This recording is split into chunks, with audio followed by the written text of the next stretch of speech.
Well, think about this, right? Like I'm one of those firm believers, man, that mistakes happen, right? And a lot of people out there never get to that point where they can reflect and go, okay, I got to be better. And the fact that you were able to do that is huge, right? And I think that's so important in life. It is just, to do a self inventory. How am I doing as a parent, as a spouse, as an employee, business owner, whatever it may be? How am I doing?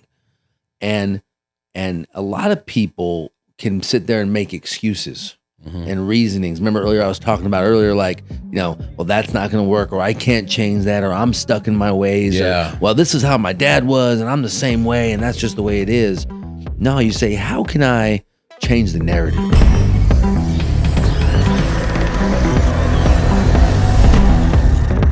Man, Mike Guido is in the house.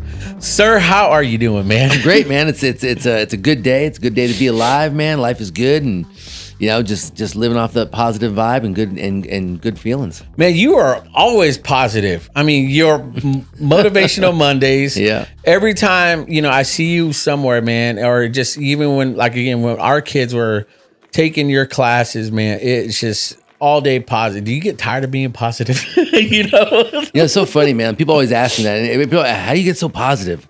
And I always try to find the right answer. Where does it come from? And I guess I could be negative, and I could think on the negative side, but that's never going to produce any type of result I want to have in my life.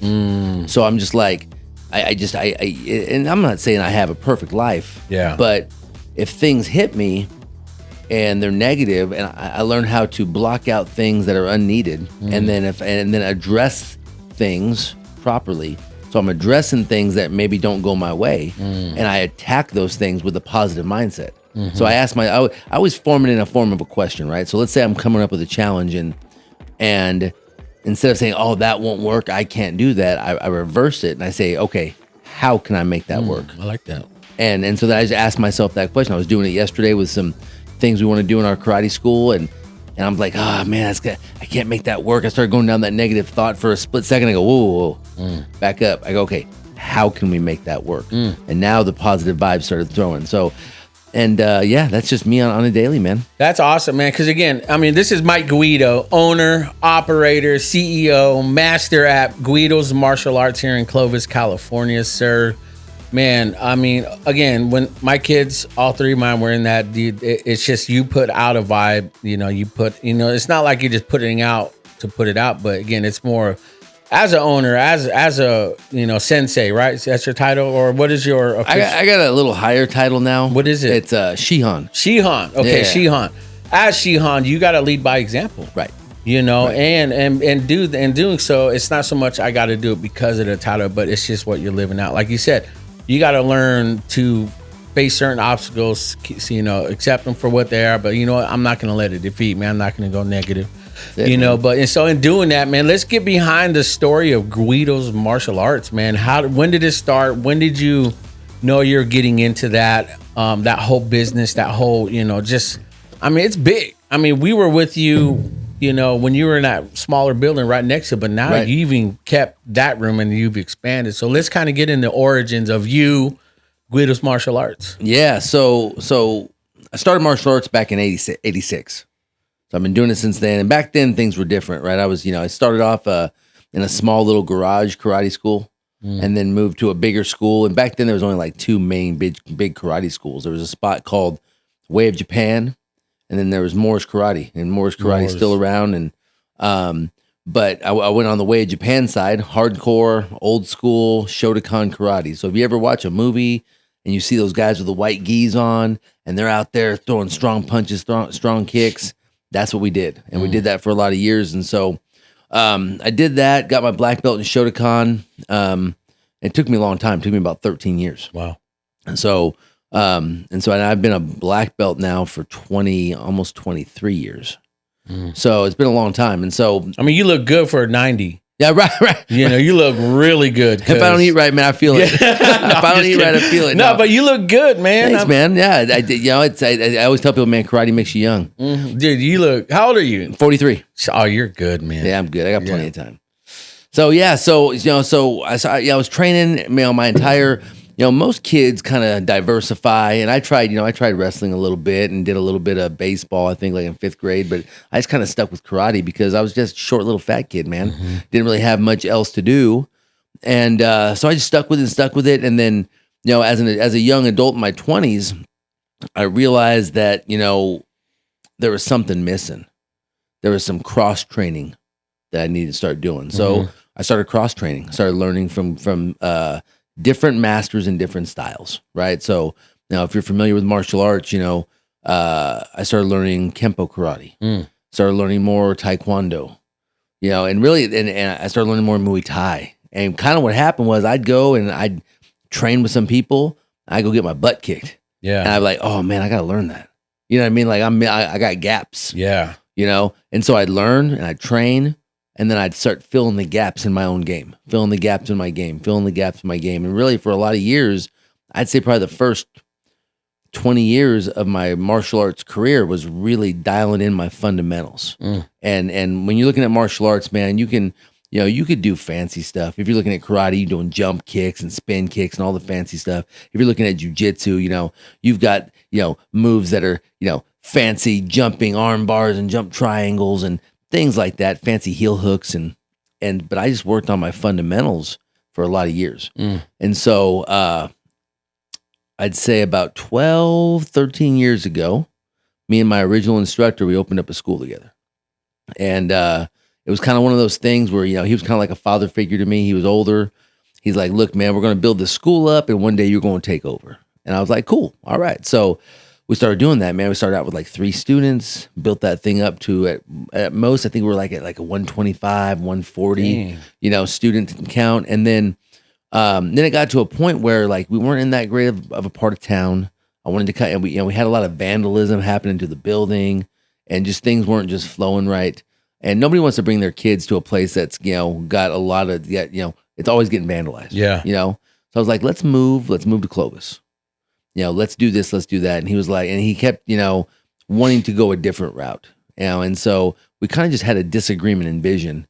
And so I told him, I said, I think it's time for me to start making those calls so I can take us to the next level. And then at that moment in time, man, he just flipped on me. Really? Yeah. He was like, you don't know how to run a business.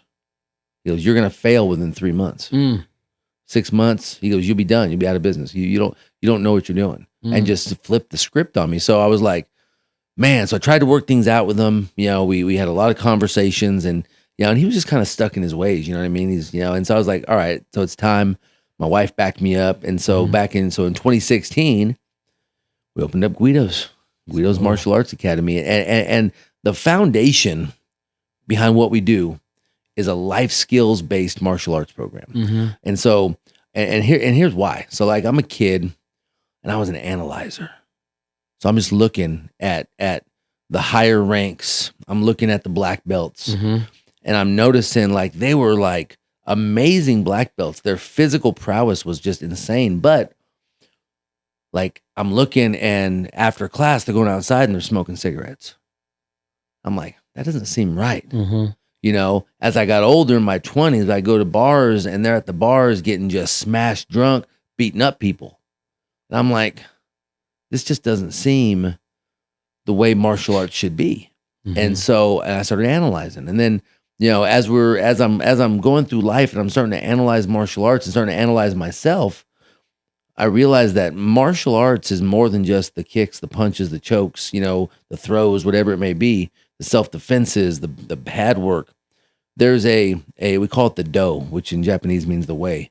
There's a way that you should have about yourself as a martial artist, taking care of your body, having a level of respect and integrity and determination and indomitable spirit about yourself that's on a level higher than the normal average person. And so I wanted to create something where we could teach that.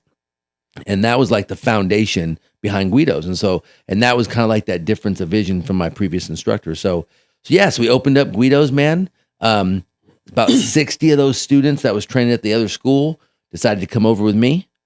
And we're in 2023 now. So what is that? That's almost 7 years later. Yeah. Got 400 plus active members. Man, that's insane. Right.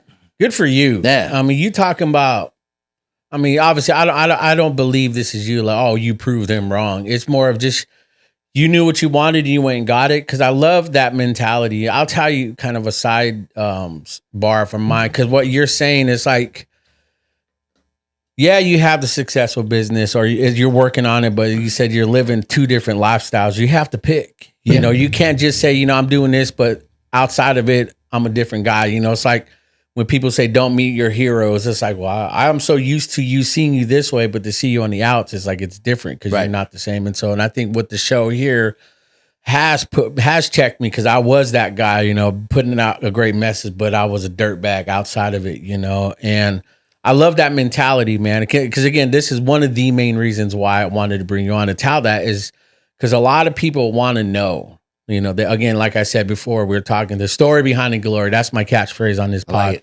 you know, and to hear you, I mean, it resonates, man. And I can say from what, you know, and my family, my kids, we can say from experience, man, we get that from you. You know, we've always had great, positive, you know, encounters with you every time the kids went and trained for a year. You know, so to hear that again, man, it only solidifies. I believe, you know, that dude, you're a great guy when no one's looking, when everyone sees you, when you're by yourself, and when I can just tell, you know. And so, you know, I wanted to say that because that to me is more important than the successful business. Because you can have a successful business, but be a dirtbag, right? You know, that's so true. Yeah, and that's, you know, that was kind of the thing, man. Like I tell the students, like I might have a, you know, and you know, your kids trained. It was a great time when they trained and they stopped training. But I tell them, man, hey, I'm going to see you out and about in the community. Mm-hmm. I'm going to be the same guy, same positive attitude. You see me at a Starbucks, you see me at the grocery store. There's no fakeness, right? There's no hiding who I am. Like, you want to know who I am, man? It's right here. And I don't have a problem. And it's easy when you don't have that alter ego, when you don't have that other person that you're trying to battle with. And I think, you know, like, for example, let's say we have kids, you know, we've got some kids that, you know, that train with us, and that is what we're kind of teaching them. In the dojo, which if a lot of people don't know what a dojo is, but it's a Japanese term that means the place where the way is taught. So dojo, earlier I was telling you is the way. Dojo is just the place where the way is taught. So at the dojo, man, respectful, kind, doing all the right things. But then when you start hanging out with people that aren't martial artists, which most people kind of hang out with people that aren't, then you're battling you know, you go to school and you're hanging out with friends and you know, I'm not saying that they're bad. They're not bad kids, but they're not doing all the right things all the time, right? They're kids and they're learning. So through that learning process and through that growth, what we encourage with our juniors and our teens is to take that outside the dojo person and that inside the dojo person and make them one person, right? So that way you're the same out, you're the same in, there's no difference. And that takes time to develop because from the age of, I don't know, 6, 7, 8, 9, 10 years old, going through maybe to you're about 28, that's a big growth process. And so that's why I like to, you know, I can take martial arts as a savior because it helped me through that time, right? Those poor decisions that I made as a kid.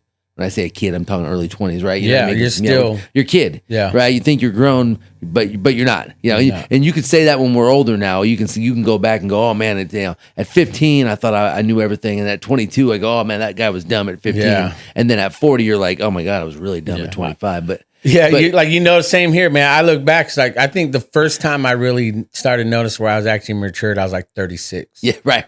Yes. 37. Yes. Anytime before that, I was like, bro, you lied to yourself. You lied. You were confused. Yeah. You were confused. 100%. Yeah. You know, and I think, you know, you saying that, man, because again, you know, essentially this is pretty much your Guido's martial arts. You're my Guido, you know, Now let's get into like because with that concept, how have you helped students? You have other instructors and students that became actual instructors now too, that grew up in it. So how have you seen that transpire, and how important, is, like a parent thinking about putting their kids in that, to get them in that way to like unite, like the outside living and this living. It's like, let's be real, let's be honest in the discipline part of it. Well, I'll tell you. So, my name's on the wall, right? Mm-hmm. And I guess, I'm the face and the name, but I'm just a cog in the wheel. In all actuality. Like, I could do only a certain amount by myself, but the growth that we've had is just because we have a great team, right? My team at the dojo really are the ones that, like, they need a lot of the credit. Shout them out. Who are they? So we've got right now on our team, we got my man Jim Deadman. Now Jim's been a friend of mine, and we've been training together. And then he became a student of mine. I promoted him to his 4th degree black belt. But we've known each other, man, for like 30 years. Long time, right? Back in the day, because right now he's got the gray hair, and I have no hair. But back in the day, he had long hair, looking like Steven Seagal, and I had hair back then. So we've known each other a long time. So I got Jim Deadman on the team. He's been with me a long time. I've got a gentleman by the name of Chris Ratliff. He was an adult who, kind of like you, got kids.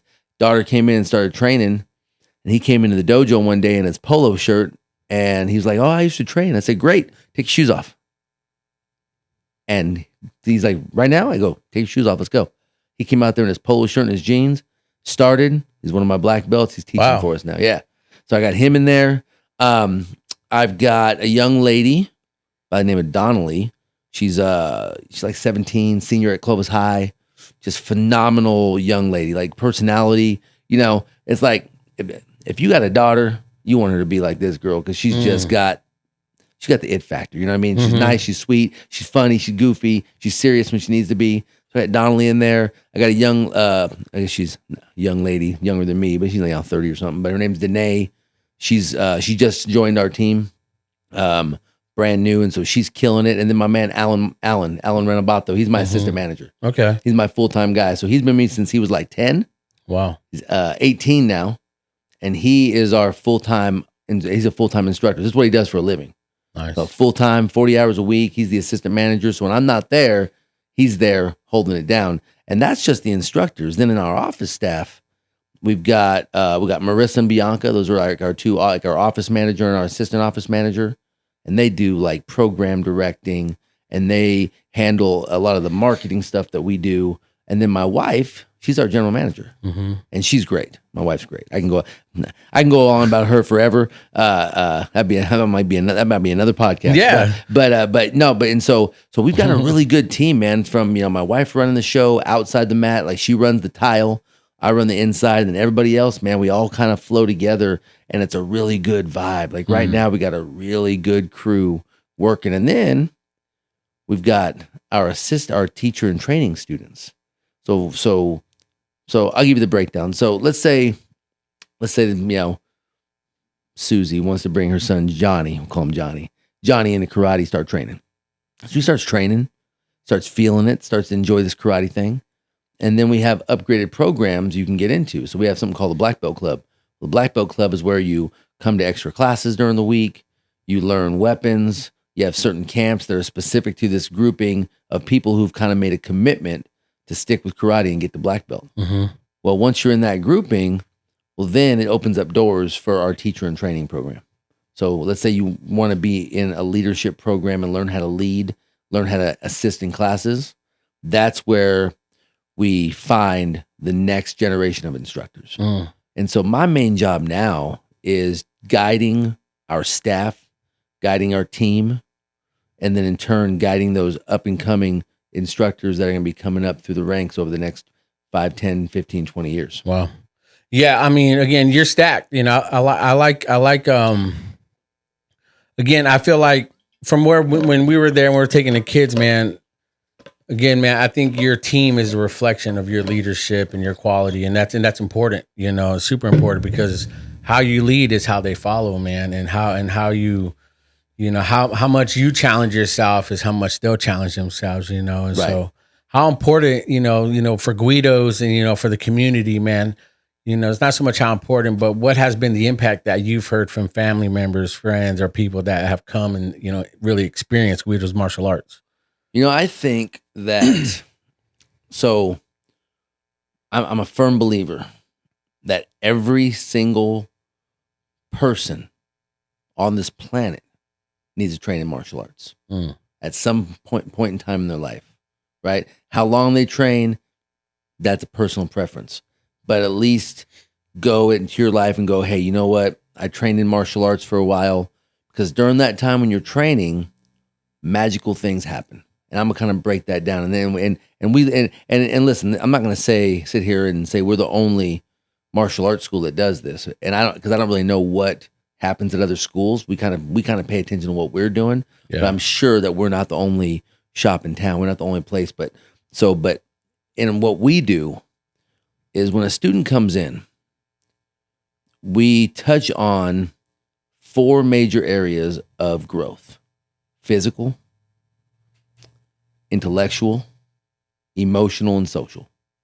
We call it PIEs. So physical, intellectual, emotional, and social.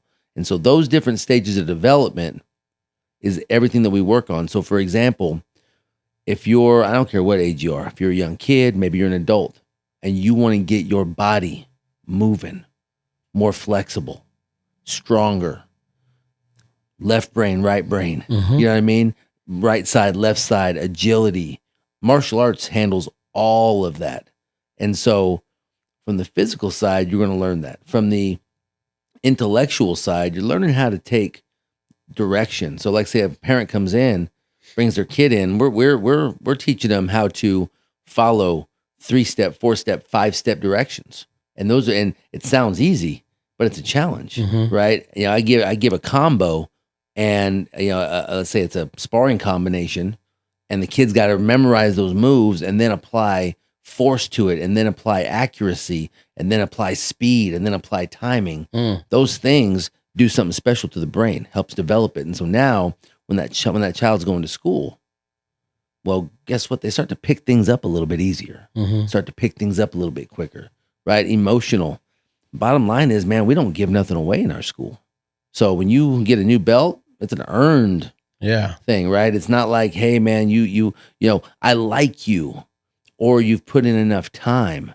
We have a system of what's expected at each belt level, up to black belt and beyond, of course. But they're learning how to deal with those emotions. Like they're learning how to deal with things that don't go their way. And so that emotional concept is like, okay, I'm going to learn how to control my emotions. I'm going to learn how to deal with those failures and turn them into a learning experience, right? Because fail, you know, we all know it, first attempt in learning. Yeah.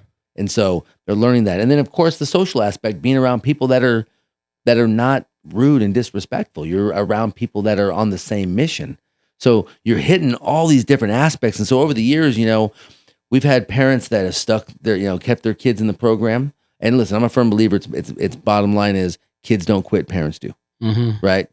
Parents are the ones, well, you know, I'm going to just let him quit and go do something else. I don't want to force my kid to do anything they don't want to do, right? I always ask them, say, no, but you know, if they said they wanted to quit school, you'd let them? Well, of course not. But martial arts is helping develop all these different skills.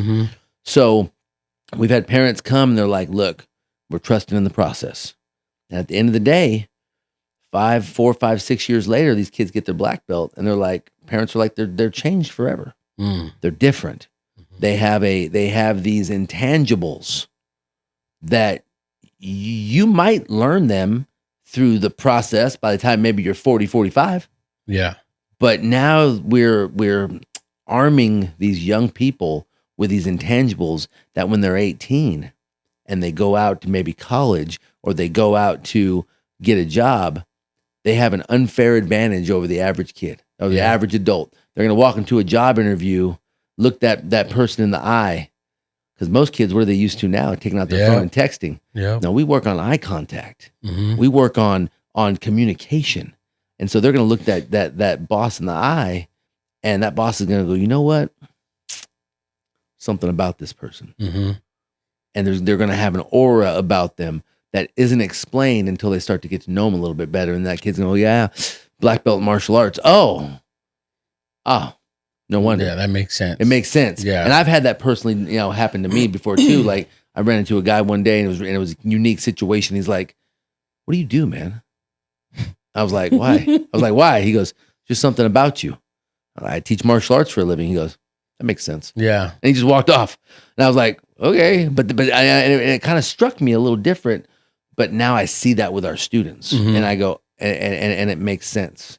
So what's like the impact? I mean, not so much impact, but what's kind of because again, we live in a society, man, where it's like everyone does feel entitled to like, well, I'm alive, so I deserve it. It's like, no, you have to work for it. There's got to be a form of struggle, effort, sweat, blood, tears, all that. And it's like, what's the reaction when you get like students, young adults come in and you're not feeding that entitlement? You're like, nah, man, get up or get out. What's kind of like that experience you've seen, being, doing this type of martial arts it's hard. It's different. It's supposed to be too, So, in seeing this, like today's culture, in being that, what have you experienced? It's like, is this a surprise to these guys? Have you seen growth? Well, so I can break it up into two different groups, right? And let's take maybe our adult student and analyze them for a second, right? Adult student comes in. I think the hardest part for an adult student to kind of grasp is that this isn't an overnight thing. It's not fast food. It's not Google. It's not, you know what I mean? You're not going to get to a search engine and you're not going to learn these techniques in a few months and think that you're going to be at a black belt level. And I think for adults, that's the biggest problem, right? Adults come in for the most part, and the ones that stop training usually get to about a year. And then they want to, they kind of think that grass is greener on the other side. And, they start justifying the reason for not training. Right. And it's a justification. They're like, my kids got this busy. My kids are busy and my wife's busy and I'm not spending. They start to just unload all these reasonings. And in my brain, I'm going, again, I'm not rude. I understand people. You come to me and say you're going to quit and you give me all your reasoning. I'm like, hey man, I understand. And when I say I understand, it means I understand how you feel. It doesn't mean I agree with you, right? Because we all got stuff going on, and anything that's important, people will stick with it. And so, as far as entitlement goes, I think for adults it's a little bit different. I don't think that adults feel entitled, but I think the adults have a hard time committing long term, right? And the way I tell adults, I go, hey man, like in high school, you probably did some stuff. In junior high, you did some stuff. But as an adult, what have you done besides go to work, be a husband, be a wife, be a father, be a mother? What have you done outside of the things that every other adult does? Like if I go across the street here, I'll find a guy or a girl, and they're married or they got a girlfriend and they got kids and they're a mother, they're a father, and they go to work every day.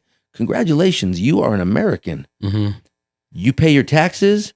That doesn't make you special. Yeah. You're not doing anything outside what 98% of the world's doing, 99% of what everybody's doing in America. So what else are you doing? Well, how are you pushing yourself to when you're 95 and you're laying there on your deathbed and you're wondering what you did? All you're going to do is sit back and think about how you couldn't wait to get home and have those 2 Coronas. And you couldn't wait for Friday so you could have a 6-pack. And then you couldn't wait. And then you dreaded Mondays because you had to do it all over again. And then one day you retire and then you spend the next 10, 15, 20 years going to your doctor's appointments, being in bad health. And then you wither away and you're on your deathbed and you go, what did I do in my life? So what are you doing? So as an adult, what can you do? Well, martial arts is one of those things that you can do until you're dead. You take it from a, you can go hard or as light as you want to go, and you could just keep it going. So I think that's it for adults. That's really good. Now for kids, as far as entitlement goes, It's not really the kids, man. It's parents. I agree. It is. It all comes down to the parent, and I will tell you, in our school, we've got phenomenal parents. I'm telling you, we've got parents that man, they're good, and I try to tell them as much as I can, and I'm a positive guy. I say, hey, you're doing a good job as a parent, because how often do you hear that? Yeah. How often do you hear that you're doing a good job as a parent? Because as a parent, sometimes you don't know. You're in uncharted waters unless you've raised kids and you decide to do it again.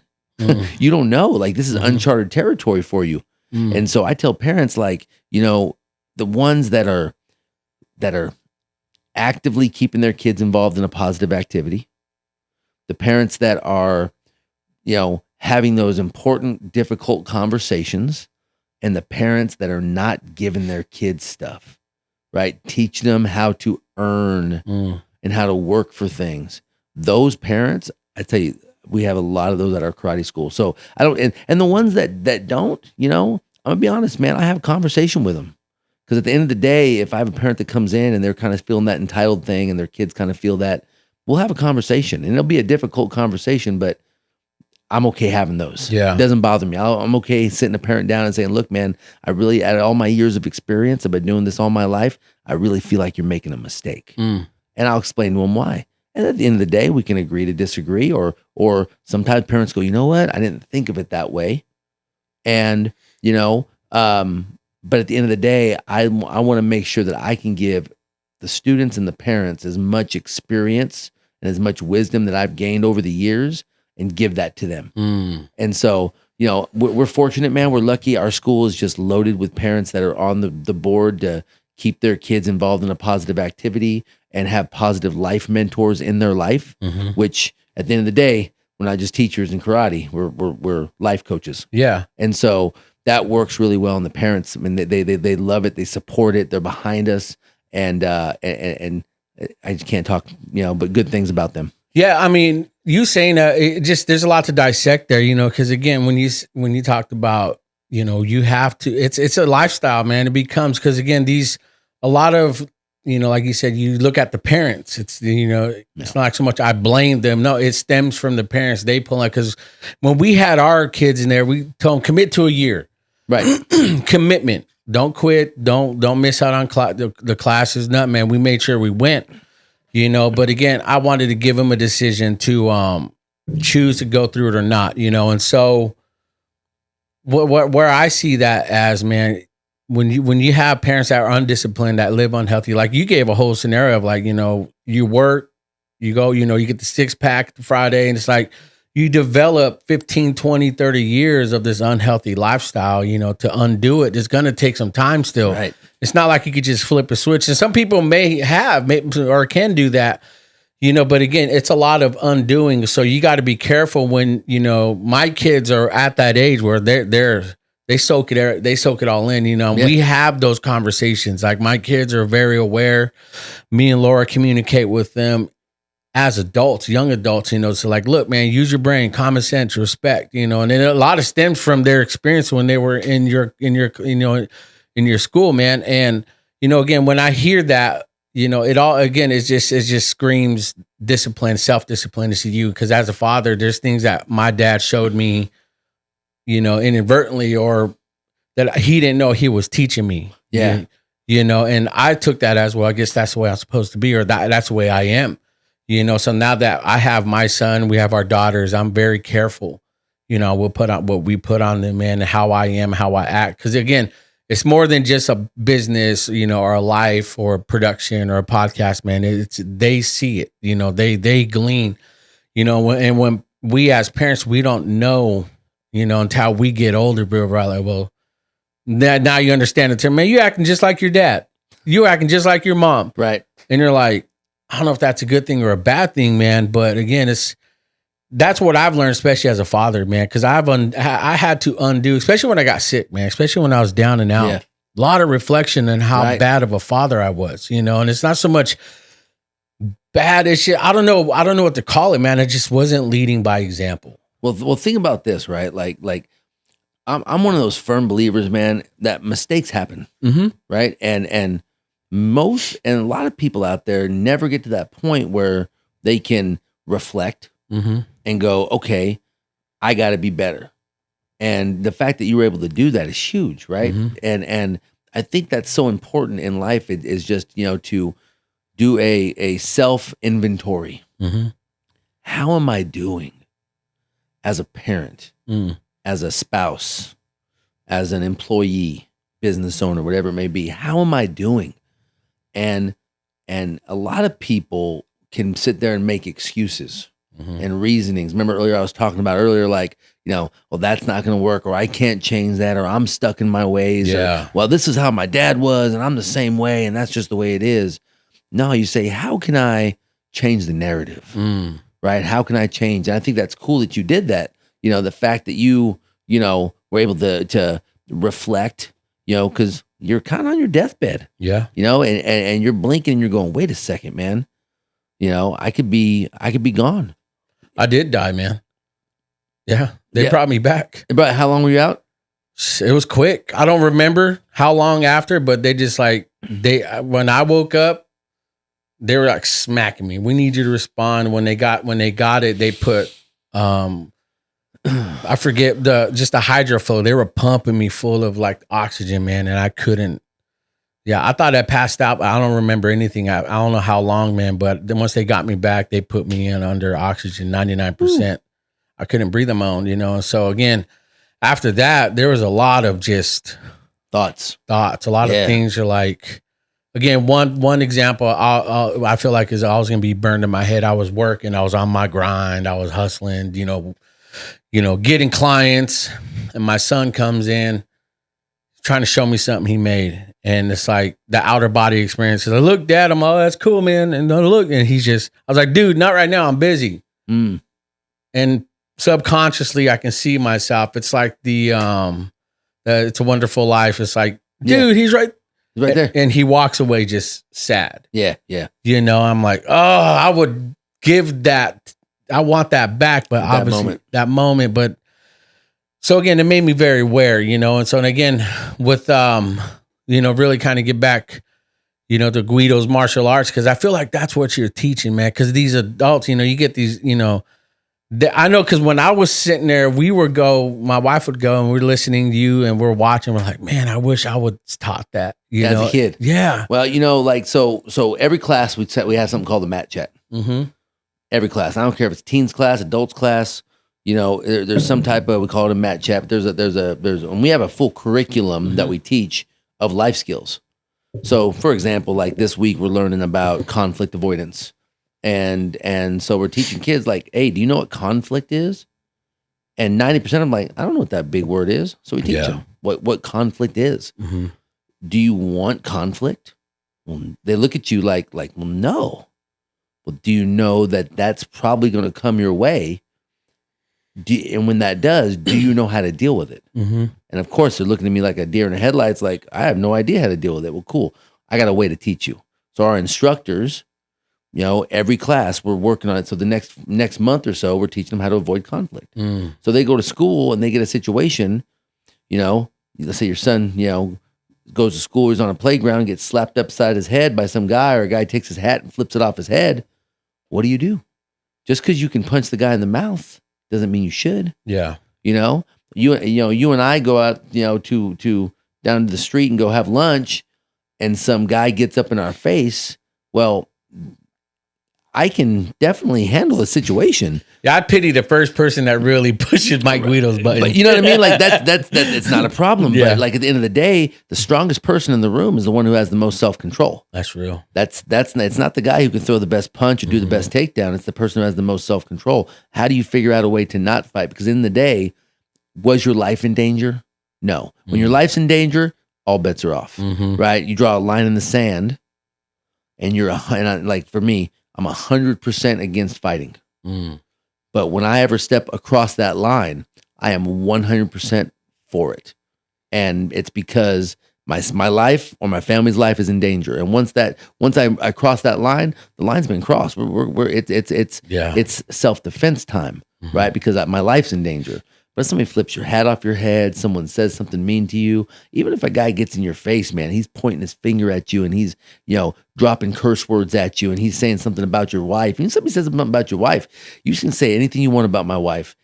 Her life's not in danger. Yeah. You know what I mean? And even though it might hurt and it might upset me and it might anger me, in the end of the day, that physical combat, man, as good as it might feel, isn't going to be the right answer. And so, we're teaching that. And at the end of the day, it makes sense, right? And so we're teaching these young people how to handle that conflict. We're reminding. So we teach the youngsters, we remind the adults, right? Yeah. So what's because I know self-control, indomitable spirit. What are you? Oh, our black belt principles. Yeah. So we got respect, right? And the way we break that down is just treat others the way you want to be treated, right?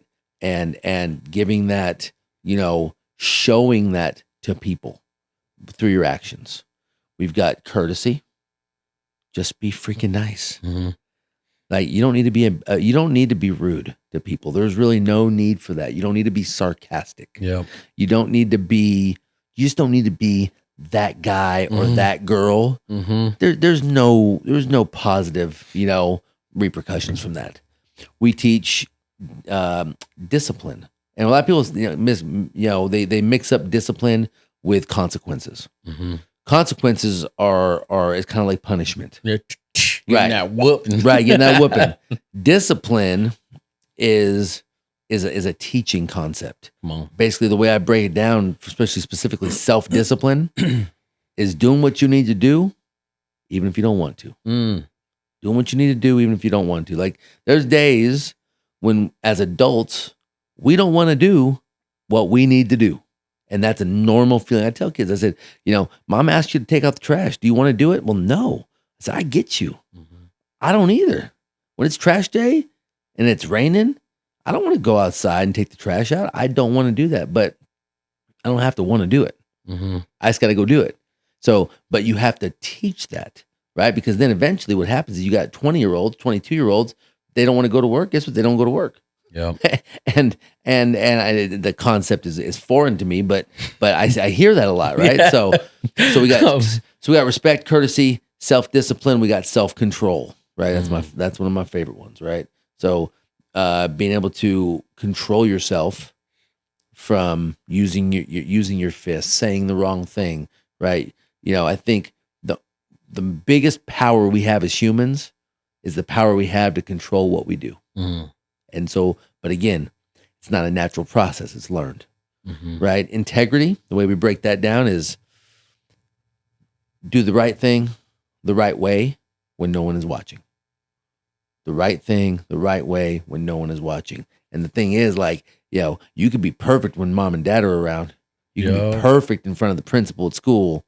But then when you're hanging out with your friends, what are you doing? Right? So we teach the integrity. And the last one, man, indomitable spirit. People go, man, what's indomitable spirit? Like, how do you break that down? And the best way I break that down is it's a feeling. It's an aura. It's that tenacious grind that you are not going to let anything stop you until you accomplish what you want to accomplish, right? Because you set yourself a goal. And during that process of that goal, you're going to get obstacles coming your way. And we all do. And the harder the goal, it seems like the more obstacles come your way. Yep. And to have the spirit of, I don't care about the obstacle. I don't care if there's something in front of me. I'm either going to move around it, I'm going to jump over it, or I'm going to break through it. But I'm going to keep going until I accomplish what I want to accomplish. And we take all of those and we teach those strategically. And by the time one of our students gets the black belt, they have a really good understanding of what those are. They're not perfect. None of us are, not even me. But they have a good understanding of how to apply those principles to their everyday life. It's been taught to them, for years, and it's ingrained. And then the longer a student trains, the more they adapt those into their life. The more it becomes ingrained, and we teach it and teach it and teach it, and it's consistent. It's always being brought up. It's always being talked about. It's always being taught. And then that right there, just for that simple fact, it just makes people's lives better. You know, I love that, man. Because I kid you not, when we started working out last night, I didn't want to work out, Right? But I went. Yeah. You know, after this, I don't, because I'm sore still. You know, but I just need.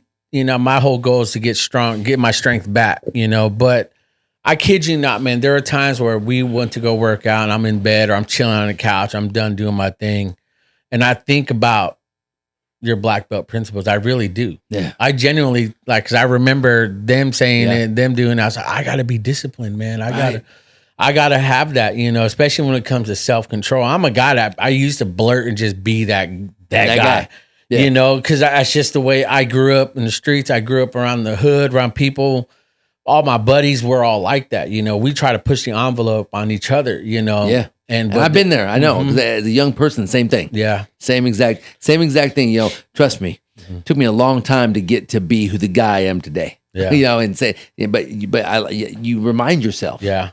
It's getting, and again, I had a self, because again, like you said, there are two different types of discipline. Self-discipline. It's not beating yourself up. It's just, you know, you got to be disciplined enough to take yourself, your health serious, you know, and really, you know, you're eating. I think that's where my mindset now is, you know, and I think that's why one of the main reasons why I want to have you on, because again, I want to tell this story, because a lot of people come, they experience the Guido martial arts experience and they see it for what it is, you know, but to sit down, because this is something I know you can generally say, hey, if you guys want to really get to know me, check out this pod, you know, and it's like, and they can actually sit down and listen, and then it makes sense on why to support.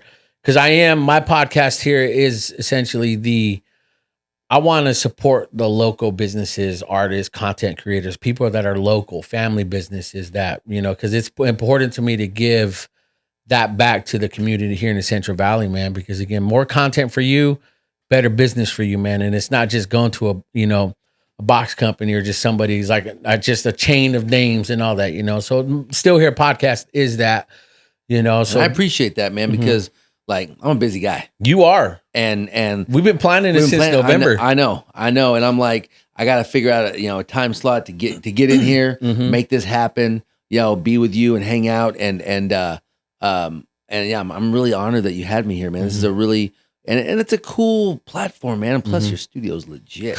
I'm telling you. Well, you've always been, you know, great at you know, this type of format. You know, you've done some of our videos, like our very first promo video that you did, best promo video we've ever had by far. We can make more, man. I know. Get on it. To this day, I mean, it's still the best, man. But yeah, no, I really like letting people know, because, you know, I'm with you, man. We're all on the same mission and I always say we're all on the same mission together. You know, eating right, exercising, being healthy, trying to make ourselves better. And, you know, my goal is to just help inspire and motivate people.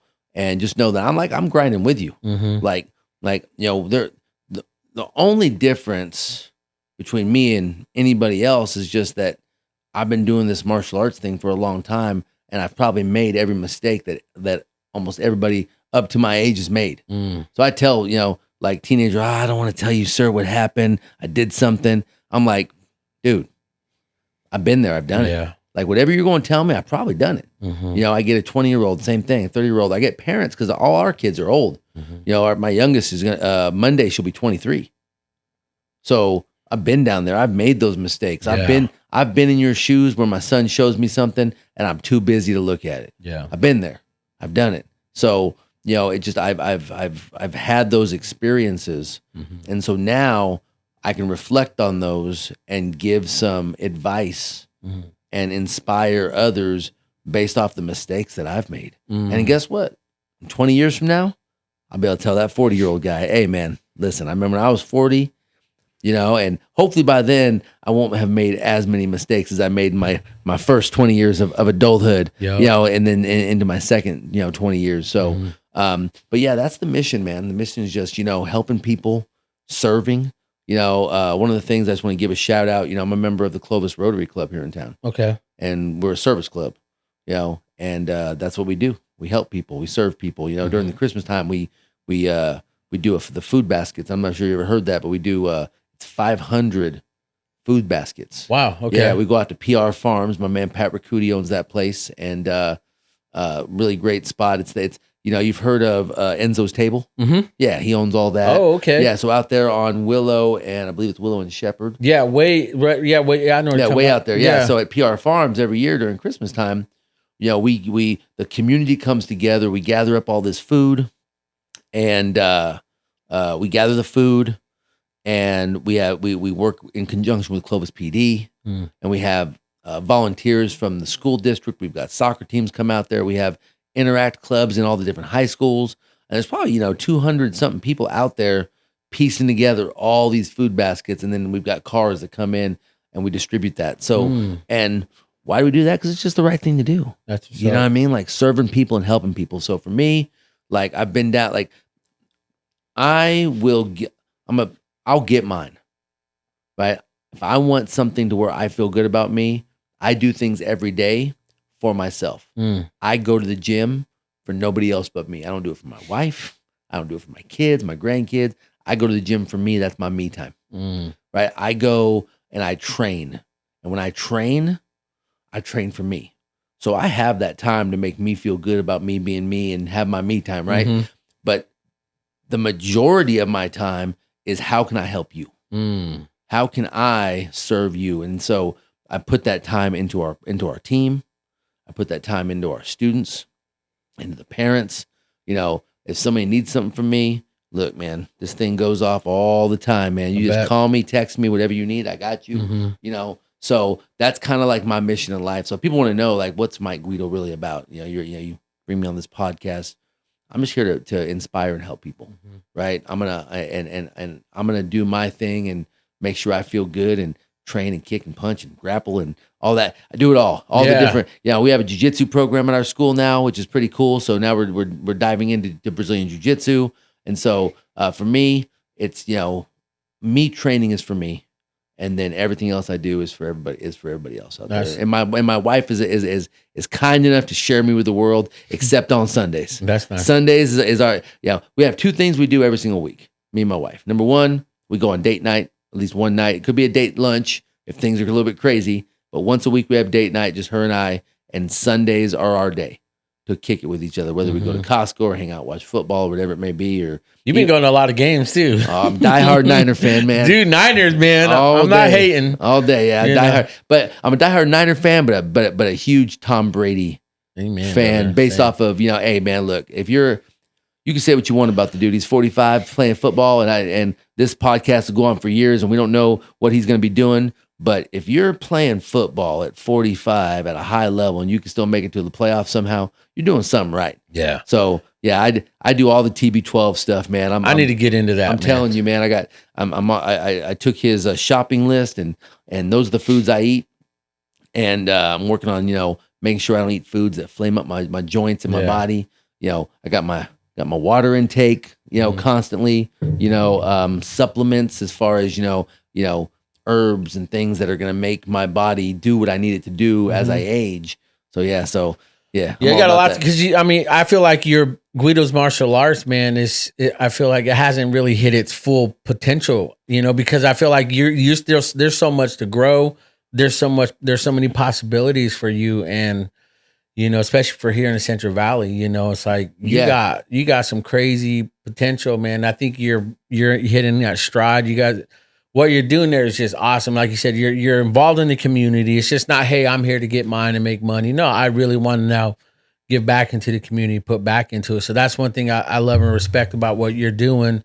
Give because I know Guido's martial arts. Kind of go over your courses, classes, because I know you probably got to head out to courses, classes. How people can find you and like any events you got coming up. So put that mic a little bit towards you. Oh, good. So there we go. Perfect. Good. Yeah. So we serve people from ages 3 to 93 in our martial arts program. So our martial arts program is kind of what we call our bread and butter, our tried and true. It's not a style specific program. It's a life skills based program where we cover a mass amounts of styles. Because remember, I was saying earlier in the podcast that I started off with Shotokan karate, and then I started filling the holes, right? Because there's holes in every martial arts. I don't care what you are, right? And for all my jiu-jitsu guys out there, if you're standing up with a guy and he hits you with a right cross to your chin, you're knocked out. Yeah. Your jiu-jitsu's not working. Yeah. Right. And if I have a knife and you mount me and I stab you in your side, jiu-jitsu doesn't work then. Yeah. Right. Same thing with karate. If you're a karate guy or taekwondo guy and you got all these amazing kicks and you can knock a guy out with one kick and he takes you to the ground, you're done because you can't kick from the ground. You know, so every martial, I don't care what you're talking about, has holes. And so in our base martial arts program, we filled those holes. And so it's a little bit, it's if you want a balanced deal, and especially if you have kids, if you want a balanced program and you want something to help teach those life skills, those are our base martial arts program. So we have that available. And then we have our Brazilian Jiu-Jitsu program. So we are an official Carlos Machado Brazilian Jiu-Jitsu training center. So, and if you're not familiar with the Machado family, they're the cousins of the Gracie family. And the Gracies are the pioneers of Brazilian Jiu-Jitsu. So the Machados came over during that time, and Carlos Machado is the oldest brother of the Machados, kind of like the grandfather of Brazilian Jiu-Jitsu. Specifically, he's out of Texas. Okay. So we're an affiliate school of Carlos Machado, and Carlos and I, we've known each other for years now. And years ago, he was like, and, you know, he's got that Brazilian accent, Mr. Guido. He doesn't say Guido, Mr. Guido. Hey, listen, if you ever want to try Brazilian Jiu-Jitsu in your school and you want to expand Brazilian Jiu-Jitsu, he goes, let me know, you call me. So, you know, I started my Jiu-Jitsu journey with a gentleman by the name of Angel Lopez out at Halo. Yeah. Good group over there. My zombie friends, shout out to my man, Danny Castro, RJ Paulson. They helped start my Jiu-Jitsu journey. We're all really good friends still. But because I own my own school, I wanted to branch out. And so we're a Machado affiliate school. And so we teach Brazilian Jiu-Jitsu, and we have a program for teenagers and adults as well. Okay. So for our base martial arts program, 3 and up, and then our Brazilian Jiu-Jitsu programs for teens and adults. And what we wanted to do with our Jiu-Jitsu program is basically apply those concepts of teaching into our Jiu-Jitsu program. So those concepts come in, and those concepts are professionalism and professional teaching. So our teachers at our school, and including myself, we're all certified instructors. So we're not just guys that got our black belt, we're certified instructors. So we've applied that to the Jiu-Jitsu program. Okay. So we've got, so if you go to our website, clovismartialarts.com, you can sign up for trial programs. Basically, you try us out for a couple weeks or a month, depending on the program, get a uniform with it, and then you try us out. And because I can talk and you can listen to this podcast till you're blue in the face, but you don't know until you get the experience. Until you walk through the door and feel the vibe of the school, walk through the door and take a class and see how we structure things and see how good you feel when you leave, right? Because that's the real good feeling. So yeah. And, you know, we're located on Shaw in between Villa and Minnewawa and Clovis. And, you know, we are always accepting new students, always trying to, you know, again, serve as many people as we can in our community. I mean, because like the new spot you're in now, or semi-new, because you've been there for a while, you outgrew that like that following month. 6,000 square. Our training facility is 6,000 square feet, and we have two mats.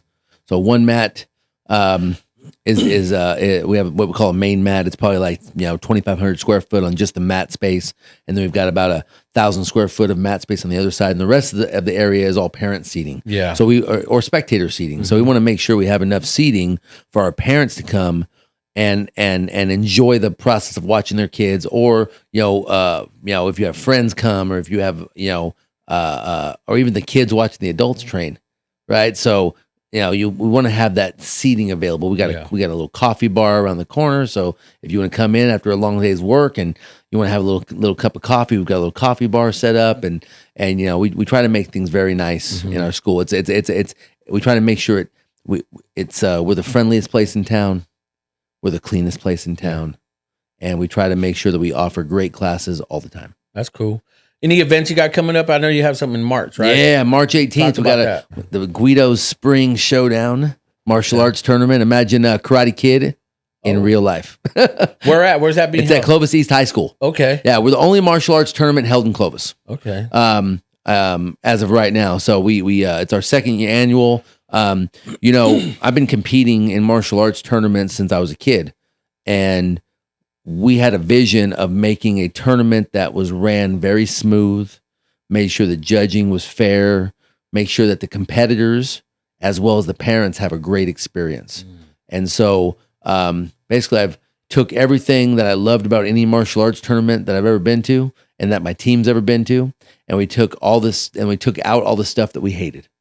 So it's a really great event. So we've got that coming up March 18th. So if you've got a martial, and it's karate. So if you have a karate school in town, martial arts school, and you want to come and compete, it's a great opportunity. You can sign up at Uventex. Okay. So Uventex is like the system we go through to organize the event. That way, let's say your daughter's going to compete and is going to fight.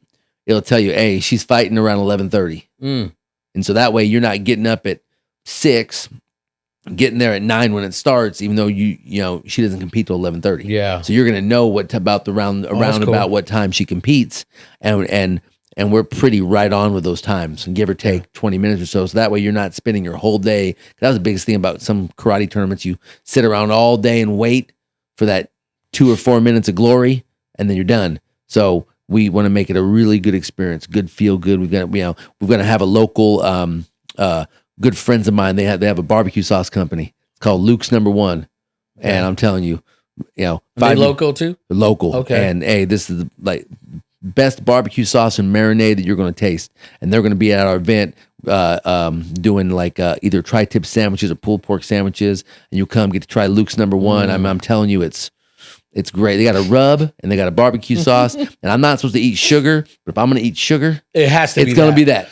Well, man, shoot, man, that's yet to be proven then, because we need to get them on the show and they can. They'll do great. Oh, they're great. Yeah, great guys, man. My buddy Justin Menard, Luke That'd be dope to get them Kirby on. Chambliss, yeah, and Luke's Number One. It's gonna be good. So we're gonna have some food out there at the event. We're gonna have some great competition, because the Central Valley is cool, right? So if you look at Cali, Central Valley, we're in the middle. Yep. So we pull NorCal people, we pull SoCal people. So you're gonna have, and then they come here and we're like the hub. Yeah. So you pull both ends, they come in, great competition and great feel, and it's a drama free, because I'm the promoter and I run stuff. And so I want to make sure that it's done right. Yeah. You don't compete? No. And not unless you're just hosting. No, okay. I put on the suit, man. Okay. I put on the suit. Oh, we got to see that. Oh man, I put on the suit, promoter time, and it's great. I talk to and I do what a promoter should do at an event. Yeah. I go through. I talk to the parents that are in the stands. stands. White suit. No. I'm not there yet, man. Yeah. I'm not there yet. Maybe if it was summertime, but it's cool, man. It's going to be a really great event. So yeah, I mean, we're listen, if you have a kid out there and you want to put them in martial arts, we'd love to have them. If you're an adult and you want to challenge yourself, you know what I'm saying? Come on in, man. We'd love to have you. And one thing I can guarantee is that you're going to have a fun experience. You're going to have a good time. You're going to be around good people. And I think that's, in the end of the day, that's important. So, I mean, we usually do a last word thing, and I believe you did it, man. That's good. That's good, man. I'm glad I had you on. I'm glad you took the time Appreciate out. it, man. Yeah, it's been great. Yeah. Solid. But again, let people know where they can find you, look you up, all your social media real quick. Yeah, ClovisMartialArts.com. Instagram's going to be Guido's Martial Arts. Same thing with Facebook. And those are our social media platforms. And again, we're in Clovis, California, baby. Yeah, well, you let me know, Mike, if you want me to come out, because again, one thing I love about my setup is that this is all portable.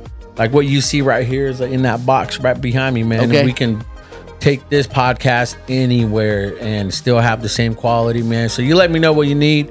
I help you promote things. If you want me to bring on my podcast and do live podcasts, we can do that. If you want to start your own, hit your boy up. Oh man, be good. But definitely, man, I know you got to. I know you got to head out, but thank you for jumping on. I appreciate your time. Appreciate you having me, man. And dude, good luck for what you got going on in 2023, man. Thanks, brother. Appreciate it, man. All right, y'all. You guys stay tuned, man. I mean, we're wrapping up season 3. We're super excited where the pod's going.